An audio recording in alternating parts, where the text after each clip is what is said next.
Hello everybody, it's Kirsty. You know me, I solve crime using astrology. Well, I certainly give it a go. Today we're going to have a look at Chance Englebert. I talked about Chance a couple of videos ago. This is for Tani. Thank you for making me aware of this case. Chance was last seen on the 6th of July at 7:20 p.m, even though this says 7 and this one says 7:30. 7:20 in Gering, I think that's how you would say it, Nebraska. He's 5'9", medium build, sun-lightened brown hair, so could lighten up and go a bit darker. His phone ping, the last phone ping, was apparently in the vicinity of the WTT truck stop around 10 p.m. If you do know anything at all about Chance Englebert, please contact Scottsbluff County Communications Centre on 308-436-6666. Before we do Chance's chart and a map, we're going to have a quick look at Madeleine McCann because there's been some developments today. If you watch my videos, you'll know that I did one on Madeleine McCann and this guy, Christian B, I don't know how to pronounce his last name, and that he was possibly and most likely the killer of Madeleine McCann. Well, today the prosecutors have given a letter to the parents saying that she is 100% deceased. They have apparently concrete evidence. So we're going to find out more things over the next couple of days. Now, something I need to say again, all you guys that watch are usually, well, all of you that consistently watch never do this, but out there in the world of Facebook and social media, the amount of people that I have seen saying that they don't believe that this is even true, now it's everywhere. There's lots of it here. There's no reason that there would be all of these articles not being true. And people still saying, I don't believe it's the case, I think the parents did it, or I hate the parents, or just these really awful things about the parents. And I think a lot of people should reserve their judgment because I really think they're going to be eating their words because it really looks like this guy did kill Madeleine McCann. So I'm not sure what is going on in the minds of people to think, although we've been told that there's concrete evidence that she's deceased and the parents have been told, is everybody, mainly Facebook, to say, no, she wasn't.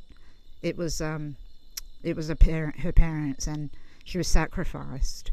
Like, the amount of people that have told me that, it's actually so insane. I know I went over it in my last video, but I still can't believe it. I'm still getting emails from people saying, I don't believe what you said, I think it was the parents and they sacrificed the children. Like, I don't know, was there a TV show on or something that I missed where they were blamed and this was looked at? Because I don't understand where people's thinking is. I believe now that he did kill Madeleine McCann. And we have to believe what the prosecution says. Why would they lie? So people that are spreading around on Facebook that this is untrue, like, just don't be so silly. Okay, let's move along. Here's the chart for, I'll just turn that up, 7:20. Now, I'll grab my pen. Chance is represented by the ascendant, as always, which is in Sagittarius. The ruler of Sagittarius is right here, Jupiter, in the 12th house. This is the 12th house here. So that means that he himself is hidden. somewhere. Now, we know that he's disappeared and we can't find him, so he is hidden. But I mean, he is literally hidden from view, out of sight. So when you see the ruler of the ascendant, which is the victim, in the 12th house, it's often that they're confined in a small space, or put into an area, or have fallen into an area, or something has happened where they're in a place that's not easy to see from looking above. Now, the co-ruler is the moon, as always. The moon is more effective when looking at children, but we still always co-rule the moon with the victim. Now, there's a square, which is this red line, between the moon here and Jupiter. So there's a difficult aspect between the moon, which is him, and sort of more like his emotions and his thinking process, whereas this is his physical body, his self, and that's hidden away. So there's not a good aspect between these two. And unfortunately, the moon is in the 8th house here.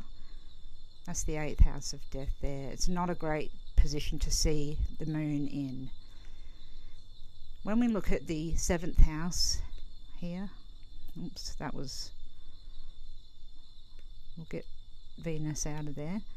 But just this line here, it is at 28 degrees Gemini down here. So Gemini goes all the way up to this line, this tiny line here. But the 7th house cusp goes to here. So we have 2 degrees until we get into Cancer. Okay, without confusing you, the ruler is Gemini. The ruler of Gemini is Mercury. So we have these two like this. So the ruler of the victim is there, the ruler of the perpetrator, if there is one, is there in the 7th house. Now we can see that this 7th house here is packed full of planets. Now, it doesn't mean always that there are lots of people involved or anything like that, but when I see Gemini on the DC, it instantly tells me that it's something to think about, that 2 people know possibly what's happened. I don't mean 2 people are involved, but they possibly may know what's happened. That's because Mercury is a dual rulership. It rules over 2 people. The problem is it's right next to Mars, and Mars is angry. And they're in Leo. Mars is especially angry when it's in Leo. So I don't like that Mars being next to the Mercury. Also, down here is Venus, right on the DC here. Venus is a woman, and it's in Cancer, which is a female sign. So if we take Venus and Mercury, it could be a cousin, a female and a male that know each other. Not a cousin of his, but just cousins to each other. Could be people that live near him. It could be someone that he grew up with. If I go with the method that I always use, if there is people involved in his disappearance, we count the planets. 1, 2, 3, and Mercury is like 4 and 5. So it's a possibility that up to 4 or 5 people actually know a little bit more than they're saying, or could help this situation. But there are a couple of things that also show me that it's possible that he actually got lost. Now, when we look at the end of the matter, that's this line here. It's at Aries, at 22 degrees. So Mars is the ruler of Aries, and Mars is right next to Mercury there. So the end result is related to this Mars, but it's also something that's up high. Aries represents something high. So when you're up high, you can fall off, and that is the feeling that I'm getting here. And what we can see is his ruler, Jupiter, is making a square, that red line, to Neptune. So down here to this Neptune on the 3rd house cusp. So in the 2nd house, but it's right on the 3rd house, knocking on the door. So that's him being lost when he's walking, because the 3rd house is walking somewhere. So he's walked somewhere and gotten lost. This is how it feels to me. And that's verified with this square to his ruler here. Neptune is like being lost, getting, just suddenly not being aware of where you are, losing the concept of where you are. I don't know if it's ever happened to you before. I've had it happen to me where you're driving somewhere and suddenly, just for a split second, you don't really know where you're going, and then it comes back to you again. That type of thing. That's a Neptunian thing. Your brain just goes away for a little while. So I see this Neptune here on the 3rd house as that. He's walking, and he's walking towards, like, going down into possibly across a ravine or water, and then up a hill. He's higher up. Now, initially I said he's hidden, so when he's high up, that's what makes me think he was high and then fell.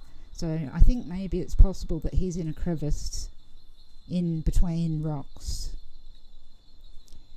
So 2 scenarios. Either a whole bunch of people know what happened, 4 or 5 people know, and this whole event didn't even occur like this, possibly, because Neptune also represents deception, and the 3rd house is communication too. So it could be about deception of what we're hearing or what we're being told about the case, unintentional or intentional, I'm not sure. And then he's hidden anyway. So regardless, I can't pin down, we could give a description. Gemini shows that one person, if they are involved, there's one younger male, and then a female, and then an older male, and then another male. So 3 males, 2 females maybe.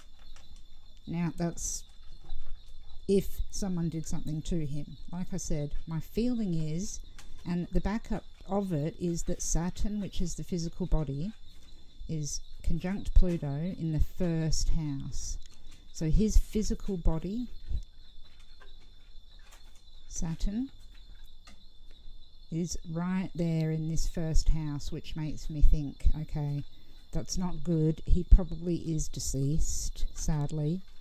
It's opposing his north node here, which is a fated point. Not that anybody's fated to die, but it seems that, this isn't very good here. So what we're going to do is have a look at a map and the degrees that we're going to use. I wonder if I can get rid of all these lines.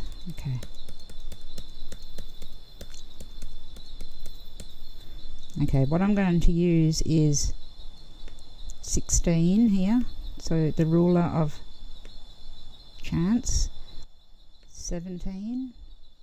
So we're going to go out 1.6 miles and then 1.7 miles to start with initially. And then we can stretch it to 2.2 miles, which is this IC here. But I'm feeling at the moment I would like to do a wedge between there and here and see where this lies, because there's the physical body, there's chance. I want to see where this lies on the map. So let's have a look. Here is the map.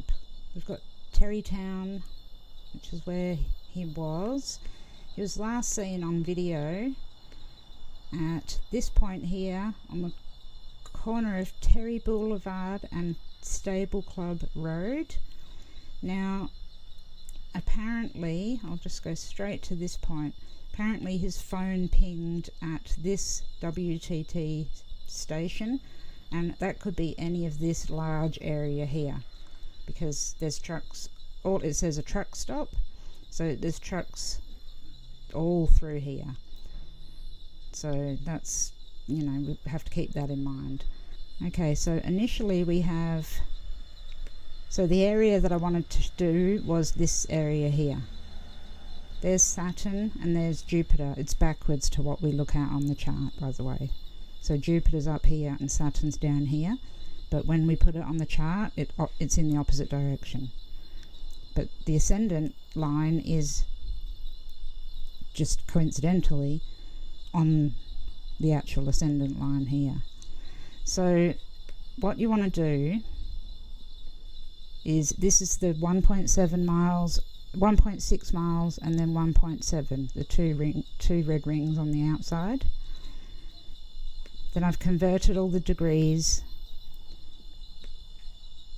so we can plot all these lines. See, 1.6 miles, 1.7, and these are the exact lines that are on the chart.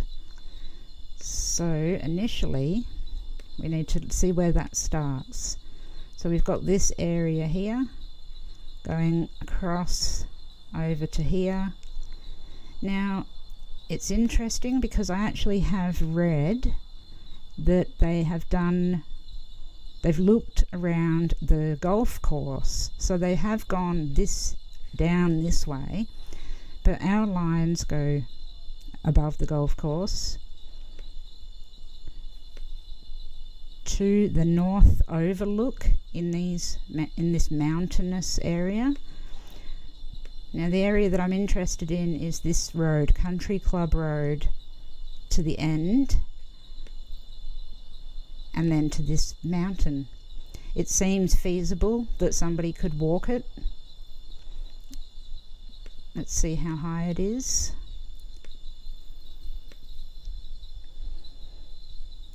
Okay, it's high. So you'd be climbing a hill if you were going there, obviously. I don't know how high this is from this bit of road here, but where I would be looking is absolutely between, in these dark areas. That's like the 12th house in itself. When I visualize the 12th house, I visualize a hole like this, stacked full of stuff, crap that nobody wants. I don't know why I envisage that, but I do. So the 12th house area with Jupiter in it looks exactly like this, a dark crevice. The other line, the ascendant line, crosses Five Rocks Road, along Canyon Drive, across Monument View Park, and then following this track here. But I think from my research, this is, well, in fact I can see two people there. This is a track that people walk along, so if he was here, I would imagine that he would be seen. Still, please take note that that line is there. Now, to be perfectly honest, I actually feel that he's closer, within here. So the furthest I would imagine to go at this point would be this point here. I don't think he's 300 miles away or anything like that. I think it's very, very close. Now, the Saturn line follows this road here along the North Platte River. That's definitely somewhere I would go. You can see little hills here and little holes and crevices. It's definitely Jupiterian type of land. That's what I deem to be Jupiterian anyway, and vast, this bit here. Now, the moon and the other side of the chart is over here. So we have the area where his phone pinged, the moon line, and then over here, if there is a suspect, we pop in the 7th house cusp line. It's what we're facing head on. So it's interesting to me that his phone was found or pinged somewhere around here, and then we have this line going here and the moon line here. So this forms a wedge as well. And I'll just zoom in. This fuel truck stop thing is big. And this land here is vast as well. So I would be following that line. We have water. It's interesting actually. It's almost visually like I said in the chart, like he's walked, stepped over water, got lost up, and then out here somewhere. But I'm not feeling as certain as I feel with this area over here. So even though they say his phone pinged over this side, I'm still going to say I feel like he's over this side. And I did a case just the other week where I actually did lead police and family to the body of their son and brother. Even though the police said the phone pinged on the east, the map said that he wasn't, he was on the west, and it turned out that he was on the west. So phone pings aren't always exactly the last place the person is. A person can lose their phone and then go somewhere else. They can ditch their phone, they can drop it, all sorts of things can happen. Anyway, if anyone wants any further information of the exact roads and everything, because I have actually gone further out. I've taken it away now, but I've gone further out and I've used a couple of extra lines that I'm not going to put in this because I don't want to give it away. So this doesn't cover every line, but if you really need to know that, or you're the police or somebody related to the case, then, and you can show me that, then I'll happily give the information out. But aside from that, if there is a search party looking, I would be looking very close to this area and following these lines. Hopefully it's been out long enough for you to be able to take some notes or have a look. I'll zoom in a little bit just until this 5 minutes ends, and I will see you guys later.